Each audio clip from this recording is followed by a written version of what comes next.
ஸ்ரீமதே ராமானுசாய நம. ஸ்ரீ வரவரமுனியே நம. ஸ்ரீ ஸ்தலசய மகாகுரவே நம. இன்று மார்கழி மாதம் 29வது நாள். இன்று 29வது பாசுரமான சித்தஞ்சிறகாலை என்ற பாசுரத்தை அனுபவிக்கலாம். உண்மையில் இந்த பாசுரமானது திருமந்திரத்தின் சாராம்சம் என்று சொல்லலாம். இந்த திருமந்திர சாராம்சத்தை நாம் பின்னால் கடைசியில் அனுபவிப்போம். சித்தஞ்சிறகாலை ஒன்னுன்னை சேவித்து உன் பொற்றாமடியே போற்றும் பொருள்களாய் பெற்றம் மெய்த்துண்ணும் குலத்தில் பிறந்து நீ குற்றேவலங்களை கொள்ளாமல் போகாது இற்றைப்பறகள்மா நன்கான் கோவிந்தா எற்றைக்கும் ஏழேழு பிறவிக்கும் உந்தன்னோடு உற்றோமையாவோம் உனக்கே நாம் ஆட்செய்வோம் அத்தனங்காமங்கள் மாத்தேலோர் எம்பாவாய் என்று ஆண்டாள் பாடியிருக்கின்றாள். அதாவது சித்தஞ்சிறகாலின உஷஸ்காலம் பொழுதுடைய துணை வந்து உன்னை சேவித்து உன்னை வணங்கி உனது அழகிய திருவடி தாமரைகளை மங்களாசாசனம் பண்ணுவதற்கு என்ன பலனை கேட்டருள வேணும். பசுக்களை மேய்த்துண்ணும் விடைக்குலத்தில் பிறந்த நீ எங்களிடத்தில் அந்தரங்க கைங்கரியங்களை திருவுள்ளம் பற்றி கொள்ள வேணும். இன்று கொடுக்கிற இந்த பறையை பெற்றுக்கொள்வதற்காக நாங்கள் வந்தோம் அல்லோம். காலம் உள்ள அளவும் எவ்வளவு பிறவி எடுத்த போதிலும் உன்னோட உறவு உடையவர்களாக கடவோம். உனக்கு மாத்திரமே நாங்கள் அடிமை செய்ய கடவும். எங்களுடைய இதர விஷய விருப்பங்களை தவிர்த்தருள வேணும் என்று இவர்கள் இந்த பாசுரத்தின் பத விமர்சனமானது அனுபவித்தோம். முதலில் பறையுள்ளதாக சொல்கிற பல பாட்டில் சொல்லின்னு இருக்காள். பலவற்றில் பல பாட்டுக்களால் தங்களுக்கு ஒரு பறை உள்ளதாக சொல்லி போனால் இல்லையா, இந்த பாட்டை அதை பற்றி விவரிக்கிறான் என்ன அப்படின்ட்டு. இப்பாட்டு தங்கள் பறை என்று சொல்வது கண்ணன் திருவடியில் செய்யும் கைங்கரியமே என்று நிர்ணயிக்கின்றார்கள். அக்கைங்கரியமும் அவன் உகப்புக்காகவே செய்யப்படுகிறதை ஒழிய தங்களுடைய ஆனந்தத்திற்காக செய்யப்படுவதில்லை என்று இந்த பொருளை சொல்லுகின்றார்கள். இந்த பொருள் உணர்த்தப்படுகிறது. அதாவது தனக்கே ஆக எனைக்கொள்ளும் மீதே என்று நம்மாழ்வார் பகவத் கைங்கரியத்தை சொல்லி நெடுமால் கடுமை என்னும் திருவாய்மொழியில் பாகவத கைங்கரியத்தை அனுசந்தித்தார். இதற்கு அது நிலைக்கிற்காக இப்பாட்டிலே அதற்கு மடியான பகவத் கைங்கரியத்தின் நிலை நிர்ணயிக்கின்றார்கள். என்ன சொல்கிறேன் அப்படின்னாக்க உபாயங்கள் காலை அப்படிங்கிச்சு என்ன சொல்லணும், அவன் முகங்காட்டி தங்களுடைய துக்கம் பிரிவான துக்கமாக விரலை போக்கி விரியும் கதிரை போலான அவன் முகங்காட்டியிருப்பதனாலே இதுவே காலை என தகுந்தது என்கின்றார்கள். சரி, அப்போ சொல்லியாச்சு. நீ எங்கள வரவேண்டியது இருக்க நாங்கள் உன்னிடம் வந்தோம் என்று அவர் சொல்லும் பொழுது தத்தஸ்ய சத்ருஷம் பவேத், என்னை அழைத்து செல்வது அவனுக்கே தகுந்தது அப்படிங்கிறார்கள். அதாவது நான் அவன்கிட்ட நிற்கிறத விட அவன் என்னை அழைச்சிட்டு போகணும் அப்படிங்கிறான். தத்தஸ்ய சத்ருஷம் பவேத் என்று இருக்க வேண்டியவர்களா அப்படின்னா இருக்க வேண்டியவர்கள் அப்படிங்கிறான். அப்படி வருவதுடன் நின்றோமா? சேவியரான நாங்கள் உன்னை சேவிப்பதன் மூலம் புண்படுத்தினோம் அப்படிங்கிறாய் வாழலாம். அது என்னது அர்த்தம்? அது பதி சம்மானிதா சீதா, பதியினால் சீதை கௌரவிக்கப்பட்டாள், சம்மானம் செய்யப்பட்டாள் என்று ராமாயண வாக்கியம். பாதபர்ஷம் பூர்வாகமாக, அதாவது நீ எங்கள் காலில் விழணும், நான் அவன் காலில் விழுந்துட்டுருக்கோம், ஒன்றுக்கு ஒன்று மாறுபாடாக இருக்கு அப்படின்னு அவள் சொல்லிட்டு இருக்கான். வந்து அதுக்கப்புறம் உன் பொன்போலே உயர்ந்ததாய், அழகியதாய், தாமரைப்பூ போலே மிருதுவானதாய், பரிமளமுள்ளதாய், மது சம்பந்தமான தேன் இனிப்பு உன்னுடைய திருவடியின் கீழே இருந்து போற்றும் அர்த்தத்தை நீ கேட்க வேண்டும் அப்படிங்கிறாவ. அதுக்கப்புறம் என்ன சொல்கிறா அப்படின்னாக்க, எங்களுக்கு சேஷபூத, நாங்களாம் எங்களுக்கு வேறு எந்த விஷயத்திலும் அன்மயம் கிடையாது. பல அங்கங்கள் ஒன்று, எல்லா அங்கங்களும் அமக்களமான அங்கங்கள் தான், எந்த குறையுமே இல்லாதவன் நீ. நாங்களும் சேஷபூதர். சேஷபூதரான் எங்களுக்கு தாரக போஷ போக்கியங்களை, திருவடிகளை போற்றுகின்றோம். எங்களுக்கு என்ன தாரக போக்கிய விஷயம்? தாரக போஷ போக்கிய விஷயம் என்ன? திருவடிகள். ஆகையால் நாங்கள் திருவடிகளை போற்றுகிறோம். என் முடி நன்னா இல்லையா, கிரீட்டம் நன்னா இல்லையா, என் மயில் பீலி நன்னா இல்லையா, என் கண் நன்னா இல்லையா, கண்ணன் என் கண்ணை பார்த்தான்னு பேர் வச்சான் கண்ணன், என்ன அதுக்கு கண் நன்னா இல்லையான்னு கேட்பேன். நீ கேட்கக்கூடியவன் தான். என்ன இவ்வளோ விதண்டாவதம் பண்ணிட்டு எங்களோட உட்காந்துருக்கு. நீ முடியை போற்ற சொன்னாலும் மாட்டோம், போற்ற மாட்டோம். நாங்கள் அடியை மட்டும்தான் போற்றுவோம் என்று சொல்கின்றார்கள்.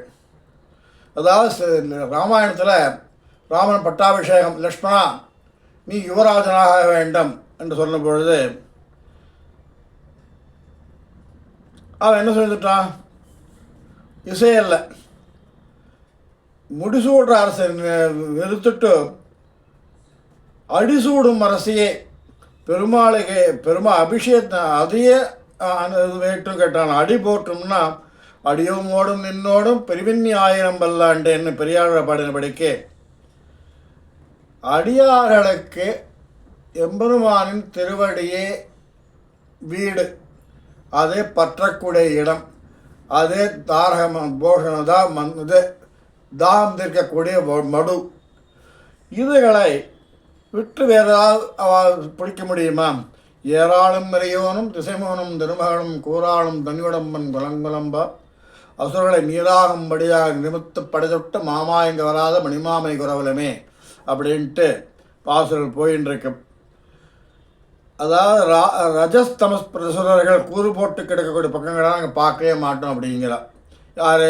ஏராளும் இறையோனும் திசைமுகன் கூறாளும் திருவுடம்பன் இவாளெலாம் போட்டு பார்த்துருக்க தசனை போக்கவே மாட்டோம், எனக்கு திருவடி நாயா முக்கியம் அப்படின்ட்டா. தேவதானவர்களுக்கு பொதுவாக இருக்க ஆசைப்படத்தக்கையாருக்கு கண்டால் விட உண்ணாமல் இருக்கக்கூடிய அது விட்டால் பிழைக்க உண்ணாதிருக்க முதலான குணங்களாலே பொன்னி ஒத்திருக்கும் அடி பொன்னடியாகில் இருக்க வேண்டும் என்கின்ற சொல்லப்படுகின்றது. அதன் பிறகு உன் அடி போற்றும் கச்ச கண்ணன் தாழ் வாழ்த்துவதே கண்டாய் வழக்கு என்று உபதேசத்தை அனுஷ்டிக்கின்றார்கள். பரமனடி பாடி என்று முதலிலும், அடி போற்றி கழல் போற்றி என்ற நடுவிலும், அடியே போற்றும் என்ற முடிவிலே இங்கும் சொல்லப்படுகிறது என்றும் இந்த அடியாளுக்கு அடியில் உள்ள ஆசை. அடியாளுக்கு இதே ஆசைன்னா அடி போற்றி கழல் போற்றி தான், இது பாக்கியெல்லாம் செகண்டரி தான். அதுக்கப்புறம் என்ன சொல்கிறேன் அப்படின்னாக்க, இப்போ இதுக்கு பிரயோஜனம் என்ன? போற்றுவதற்கான பிரயோஜனம் இருக்கணும் இல்லையா? உன்னை போற்றுவதாக ஸ்வயம் பிரயோஜனமாக இருக்க, அதற்கு வேறொரு பிரயோஜனம் உண்டோ? கிடையாது. அடிபோற்றுகை முதலான குற்றவர்களை நித்தியமாய் சொல்ல வேணும் என்று இவர்கள் பிரார்த்திக்கின்றார்கள். ஆகையாலே பிரஜோனாந்தரத்தை விரும்புகிற குற்றவர்களுக்கு கிடையாது. அதுக்கப்புறம் அவளை சொல்கிற, உங்களுக்கு பிராப்பியத்தில் நன்மையும் உண்டு என்று கேட்க, எங்களை பெருகைக்காகத்தான் நீ முயற்சி செய்தாயா? உன்னை பெறுவதற்கு நாங்கள் முயற்சி செய்தோமா என்று நினைத்து பார் அப்படின்னு கேட்குறா அவள்லாம். நான் எவ்வளவோ காரியத்திற்காக பிறக்கிறேன், அதனால் என்னாகும் என்று அவன் கேட்குறான் கிருஷ்ணன். அதாவது நீ இங்கு பிறந்தது யாருக்காக என்பதை விசாரிக்க மாட்டியா நீ என்கிறார்கள். அஜாயமானோ பகுதா விஜாயத்தை அப்படின்னு, அஜாயமான என்ற இடத்துல பகுதா விஜாயத்தை நாங்கள் பிடிச்சுட்டு இருக்கோம் நிறைய. அதாவது நீ பிறப்பில் இருக்க இல்லையா, நீ பிறப்பிலையாக இருக்கும் இடத்துல நாங்கள் விண்ணப்பம் செய்யவே இல்லை, பல பேர் எடுத்த இடத்துல நாங்கள் விண்ணப்பம் செய்கிறோம் அப்படின்ட்டு சொல்லுகின்றார்கள். நாங்கள் வசிஷ்ட சுமந்திராதிகள் அருகில் வரவும் அனுமதிக்கும் ராஜகிரகத்துக்கு முன்னே வந்து நின்றுருக்கோம். நாங்கள் வந்தால் கெட் அவுட் இங்கே வரப்பட வசிஷ்டர் வரட்டும், சுமந்திராதிகளை வரட்டுவாங்க. அந்த இடத்துக்கு நாங்கள் வந்து விண்ணப்பிக்கின்றோம். பசுக்களை மேய்க்கும் இந்த குலத்தில் உன்னை பிறக்க சொன்னாரா? தாழ்ந்தாரை ரட்சிக்கும் குலத்தில் நீ பிறந்துட்டு எங்களை ரட்சிக்காமல் இருக்க முடியுமோ? குலத்தலைவனுக்கு பிறக்கியாலே குலத்திற்கே பிள்ளையாகும்படி ஆயுர்காலத்தில் ஒன்று அணிவிளக்கின்றார்கள். இந்த குலத்தலைவர் தான் என்ன, எல்லா குலத்துக்கே நீ தான் அணிவிளக்கு, நீ தான் தலைவன் எங்கள் குலத்துக்கே, குலத்திற்கே பிள்ளையா இருக்கை என்று எவ்வாறு சொல்லுகின்றார்கள். அப்புறம் அவ கேட்குறா, நீ வந்து பிறந்தங்களை நீ கேட்கச்ச, எதுக்காக இந்த குலத்தில் பிறந்தன்னா, எங்களோட ஒருத்தியை நீ வந்து பிறவதற்காக இந்த குலத்தில் நீ பிறந்தாய், நப்பின்னை பிராட்டே நீ பெறுவதற்காகத்தான் நீ இந்த குலத்தில் வந்து பிறந்தாய். சரி, அதெல்லாம் ஒத்துட்டோம். பசுக்களுக்கு இதை பார்க்கன்னா, பசுக்களுக்கு ரட்சகர்கள் நிறையா உண்டு. எங்களுக்கு உன்னை தவிர ரட்சகர் யாரும் கிடையாது. அந்தரங்க கைங்கரியம் கிரியதாம் என்கிறபடியே கூவி பணிகொள்வது, விடுத்த திசை கர்மம் திருத்துவது, ஏதாவது கூட்டு வேலை வாங்கிறது, கூவி பணிகொள்வது, அங்கே போ அந்த காரியத்தை முடி, இங்கே போ இந்த காரியத்தை செய்யணும், திசை கர்மம் திருத்து. இந்த காரியம் முடிச்சிட்டியா, அந்த தெற்கு பக்கம் போய் வேலை இருக்குது, அதை முடிச்சுட்டு அப்புறம் வடக்கு பக்கமாக கிழக்கு பக்கம் திருத்துவது திசைக்கிரமம். அப்புறம் வந்து எங்கெங்கெல்லாம் போக சொல்கிறியோ அங்கெல்லாம் அனுப்பிச்சுட்டு போயிட்டு வந்து நினைக்கிறேன். அப்பேற்பட்ட முதலான கைங்கரியங்கள் உன்னை விட்டு பிரிந்து நாங்கள் செய்யக்கூடிய கர்மம் கைங்கரியம் வேறு ஒன்றும் கிடையாது. நீ எங்கள் திக்குக்கு போய் நீ விளக்காமல் இருக்கணும், அங்கே போய் இங்கே போய் சொல்லாமல் இருக்கணும். ஆனால் உன்னை விட்டு பிரியாத நாங்கள் என்ன கைங்கரியம் ஆசைப்படுறோம் தெரியுமா? உன்னை விட்டு பிரிந்திருந்து கைங்கரியம் செய்வதை நாங்கள் ஆசைப்படவில்லை. சத்திர சாமராதிகள் பிடித்தல், சத்திரம் எடுத்து சாமான் வீசுறது, அடிவருடுறது முதலான அருகே நின்று குறுகிய தூரத்தில் நின்று செய்யும் கைங்கரியங்களையே நான் விரும்புகின்றேன் என்று வரலாறு சொல்லுகின்றார்கள். அதன் பிறகு அவள் என்ன சொல்கிற, என்ன அபேட்சிக்கிறா அப்படின்னு பார்த்தோம்னாக்க, அவள்கிட்ட கைங்கரியம் செய்யாமல் இருக்க எங்களால் முடியாது, கைங்கரியம் கொள்ளாமல் இருக்க எங்களோட கொள்ளாமல் இருக்க ஒன்னாலே முடியாது. இவ்வாறு இருக்கும் பொழுது உண்ணும் சோறு பருகுநீர் தின்னும் வெற்றிலையுமெல்லாம் கண்ணன் என்னும் ஆசையை நசையை தகையை எங்களுக்கு நீ விளைப்பித்தவேன், எல்லாம் எங்களால் ஆனது எல்லாமானதை நீ தராமல் இருக்க முடியுமா அப்படின்னு அவன் கேட்குறான். இப்படி சொல்லிட்டே, அப்படி சொன்ன எங்களுக்குன்னு விளைத்த எங்களுக்கு எல்லாமானதை நீ கொடுக்காமல் இருக்க முடியுமா? நாங்கள் சத்திர சாம்ராஜிகள்லாம் விவசாய அடிவர்களெல்லாம் அவ்வாறு இருக்கின்றீர்களா கேட்கும் பொழுது இவன் என்ன சொல்கிறான் அப்படின்னாக்க, எங்களிடம் நீ கொள்ள வேணுமே ஒழிய கொள்ளாமல் போகாதுன்னா இற்றைப்பறைகொள்வான்னு சொல்லிச்சேன்னு சொன்னேன். நாங்கள் சொல்லும் சப்தத்தை, அதாவது ஒரு பிரயோஜனைப்பட்ட அகல வந்தவர்களோ நாங்கள் சொல்லியிருக்கோம். நாங்கள் சப்தங்களில் சொல்கிற பறை கொடு, இதை கொடு, அதை கொடு, இதை பறையை கொடு, கோலை விளக்க கொடுன்ட்டு அந்த சப்தத்தை அர்த்தத்தை மட்டும் நீ கிரகிச்சிக்கிற விடாபடிக்கு மெயின்விட்டாக கவனிச்சுண்டு அதுக்கு எங்களுக்கு உண்மையாக வேணுங்கிறது கண்டுக்கிறதே கிடையாது, பார்க்குறதே கிடையாது.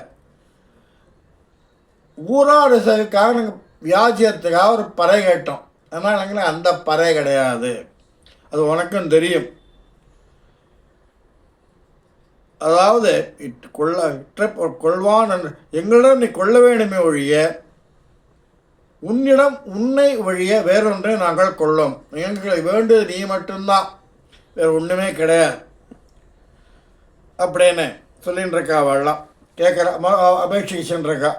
அதை பார்த்துட்டு அவன் என்ன சொல்கிறான்னாக்க, அவள் சொல்கிறா மேலேயும், கோவிந்தா, எங்களையும் எங்கள் பிராபியத்தை மறந்தாலும் உன்னையும் உன் பிறவையும் மறக்கலாமோ? பூமி எடுத்து வேண்ட மகாவராகனை நினைக்கிறோமா? பூமியை அளந்து இந்திரனை கொடுத்த வாமனனை நினைக்கிறோமா? இல்லை சப்தராசை பிரித்திருந்த ஹம்சுரபியான ஹயகிரீவனை நினைக்கிறோமா? ஆதித்யாந்தர்தியா நினைக்கிறோமா? யாரும் நினைக்கலையே. நாங்கள் ஒன்று மட்டும்தான் நினச்சிட்டு இருக்கோம். எங்களோட இது என்ன அப்படி என்றால், பசுக்களை தேடி அலைந்து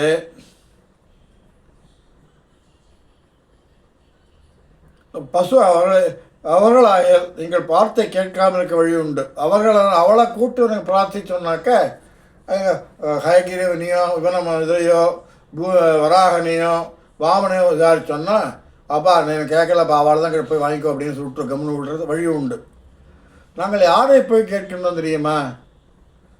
பசுக்களை தேடி அலைஞ்சின்ற உன்னே நாங்கள் கோவிந்தா என்றோமாகையால் எங்களிடம் வந்து குற்றங்களை எடுத்துக்கொள்ள முடியாது, போகாமல் இருக்க முடியாது அப்படின்னு சொல்கிறா. வாழலாம்.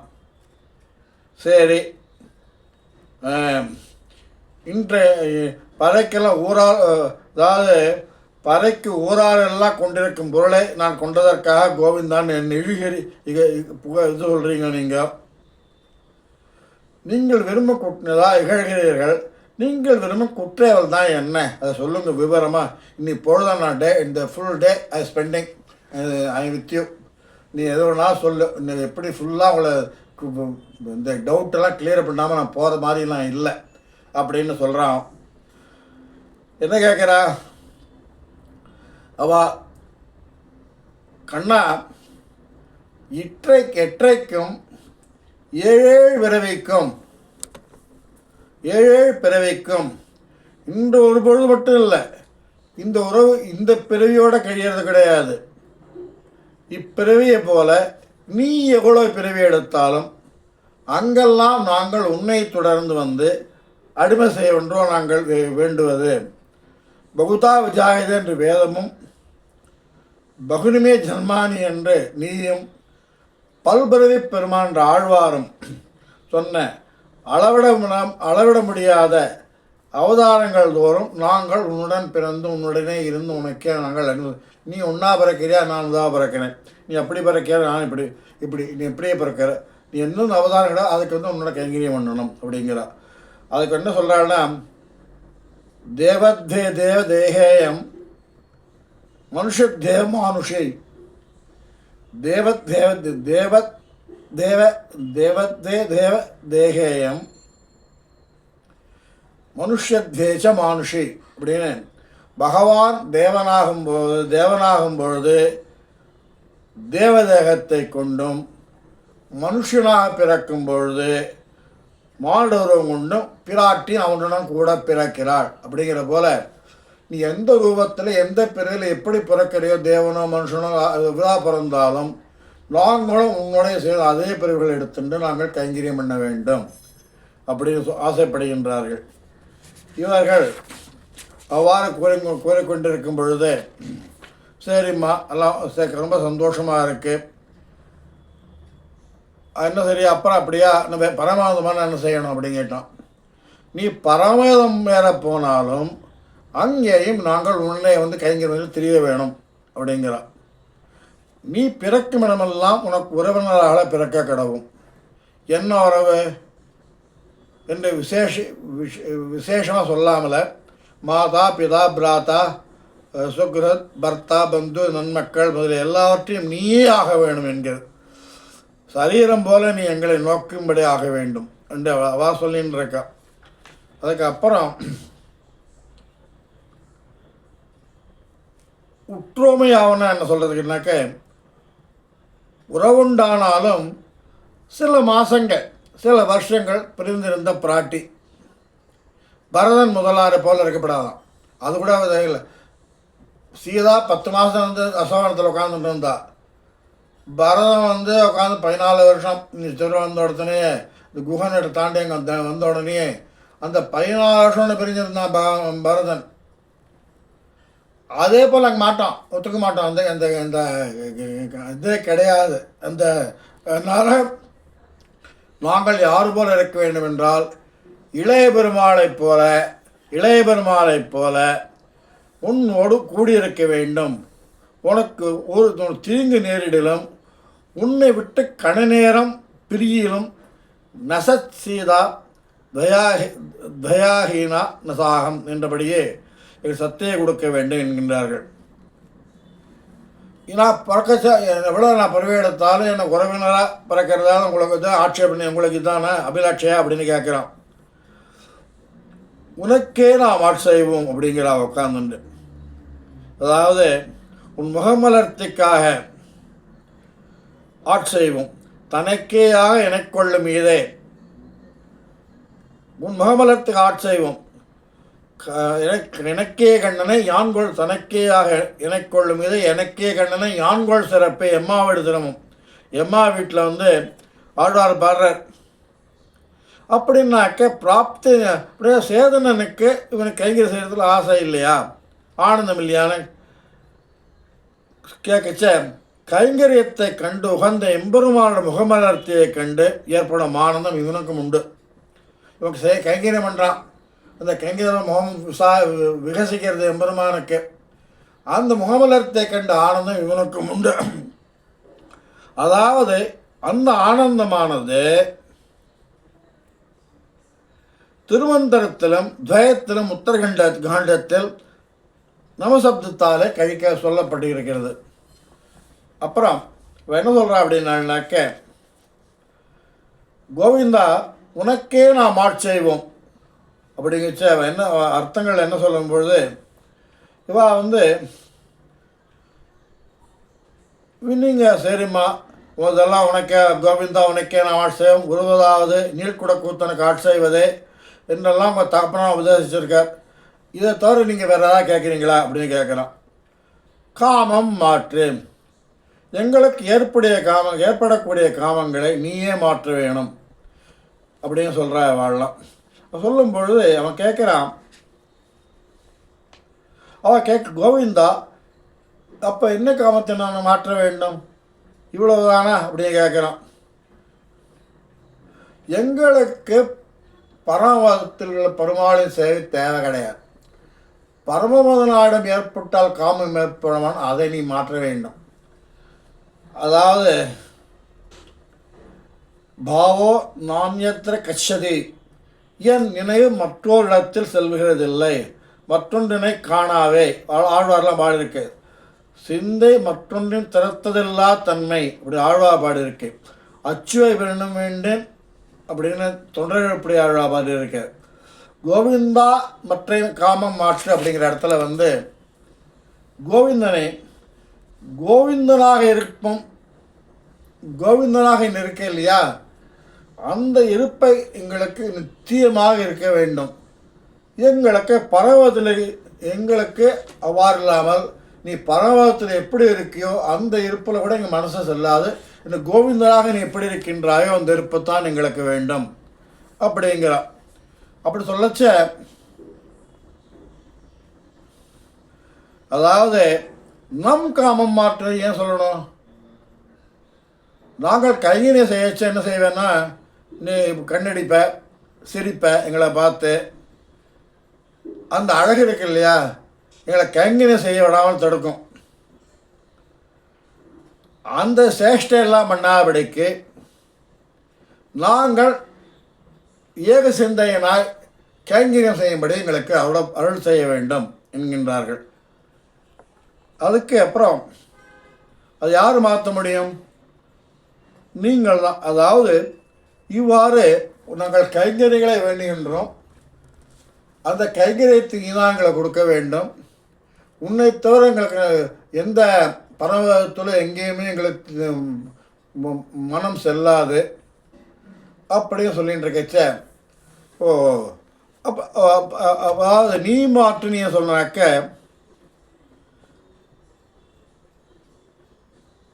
ஆசிரிதா காரியா பாதகமான சர்வஜத்துவம் சசக்தத்துவம் இதெல்லாம் அவாப்த சமஸ்த காமத்துவம் சர்வசாமித்வம் பரமதயாளுத்துவம் என்று 5 குண அனுசரித்து கூறியனவாம். அதாவது நீயே இந்த காமங்களை மாற்றி அருள வேணும். உன்னை தவிர நாங்கள் யாரையும் உன்னை தவிர நாங்கள் யாரையும் வேண்டவில்லை, விரும்பவில்லை. நீயே எங்களுக்கு, நீ தான் எங்களுக்கு வேண்டும் அப்படிங்கிறார். இந்த பாட்டு நான் சொன்ன முதல்ல ஆரம்பிக்கச்சியே திருவஷ்டாட்சரிக்கு விவரணமான பாசுரமாகும் இந்த பாசுரம். நீ கோவிந்தா உனக்கு என்று அகார உகார மகார வாசானம் அகாரத்தை குறிக்கின்ற நீ உனக்கு கோவிந்தான்னு சொல்கிறது. உனக்கே அப்படிங்கிறது உகார வாசம். ஏகாரத்தில் உகாரத்தின் உட்புறம் சொல்கிறது. உமக்கே நீ கோவிந்தா உனக்கு, உனக்கே நாம்ங்கிறது என்ன? மமகாரம், மகாரார்த்தம். நான் ஜீவஸ்வரூபம் சொல்கிறது நாம் அப்படிங்கிற இடத்துல. உந்தன்னோடு ஒற்றுமையாவோம் என்ற இடத்துல உந்தன்னோடு ஒற்றுமையாவோம் என்ற நாராயணவதத்தின் அர்த்தமான நாரங்கள் அத்தனை சேர்ந்த கூட்டங்கள். எல்லாம் அசித்து அத்தனையும் அசித்து எல்லாம் சேர்ந்த ஒரு கூட்டங்கள். அதே உடல். அதான் அதாவது உந்தன்னோடு ஒற்றுமையாவான்னு நாங்களும் உன்னோட நாராயண சப்தமாகிருத்த ஒற்றுமையாவோம் அப்படிங்கிறது எற்றைக்கும் 7 பிறவிக்கும் ஆட்செய்வோம் என்று ஆய சப்தம். எற்றைக்கு நேரம் இருக்கு இல்லையா, அயனம் ஆய சப்தம். எற்றைக்கு 7 பிறவிக்கு ஆட்செய் என்று ஆய சப்தத்தின் என்னும் சதுர்த்தியின் பொருள் பேசப்படுறது. மற்ற நம் காமங்கள் மாத்து என்ற இடத்துல நமசப்தார்த்தம் சொல்லப்படுறது. இப்படி சர்வார்த்தங்களை தன்னுள் பதித்து கொண்டிருக்கும் அஷ்டாட்சரத்திற்கு விவரணமாக இருக்கையால் நம் ஆசாரியர்கள் இப்பாட்டை மிகவும் ஆதரிப்பார்கள், தலை வைத்து கொண்டாடுவார்கள். விடிவோரை எழுந்திருந்து 30 பாட்டு அனுசரித்தால் மாட்டுக்கிணனாயில் சித்தஞ்சிறுகார் என்ற பாட்டு அனுசரித்தால் அதுவும் முடியலையா, நாம் இருப்பை நினைப்பது என்று பட்டரளி செய்வாராம். இப்பாட்டை அடுத்த பாட்டு தினந்தும் உரையாக சொல்லுங்கள், ஓதாத வைஷ்ணவராக மாட்டாளாம். அதாவது விடிய காலம் 30 பாட்டு சேவிங்க, கண்டிப்பாக சேவிச்சாகணும். அப்படி முடியலையா, குறைஞ்சபட்சம் சித்தஞ்சிறுகால் என்ற பாட்டையாக சேவிங்க. சரி, அதுவும் முடியலையா அவங்களால, மாட்டில் நான் இருப்பை நினைத்து கொண்டு சொல்கிறாராம். இந்த பாட்டையும் அடுத்த பாட்டையும் தினந்தோறும் சேவிக்கணும்.